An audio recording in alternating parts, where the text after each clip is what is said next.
पवन चक्क्यांचे geo tagging करा. पालकमंत्री शंभूराज देसाई.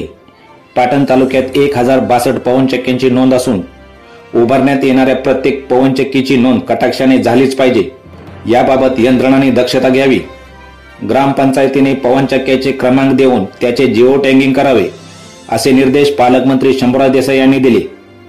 पाटण तालुक्यातील ज्या ग्रामपंचायतीच्या हद्दीमध्ये पवन चक्क्या उभ्या आहेत त्या संबंधित कंपन्यांकडून ग्रामपंचायतींना देण्यात येणाऱ्या कराबाबतची आढावा बैठक पालकमंत्री शंभूराज देसाई यांच्या अध्यक्षतेखाली जिल्हाधिकारी कार्यालय येथे झाली.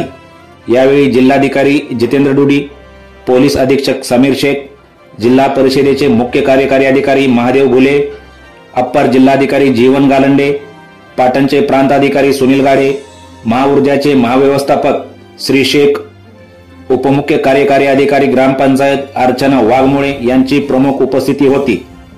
ग्रामपंचायत हद्दीत उभारण्यात येणाऱ्या पवनचक्क्यांना क्रमांक देण्यात यावेत असे सांगून पवनचक्की कंपन्यांनी शासनाचा कर चुकवेगिरी करू नये, यासाठी उभारण्यात आलेल्या पवनचक्क्यांमधून किती विद्युत निर्मिती होते याची तपासणी करण्यात यावी अशा सूचना देऊन पालकमंत्री श्री शंभूराज देसाई यांनी कर थकबाकी करणाऱ्या कंपन्यांना अंतिम नोटीस देऊन विहित मुदतीत भरणा न झाल्यास कारवाई करावी व थकबाकीदाराकडून व्याजासह वसुली करण्यात यावी असे निर्देशही दिले आहेत.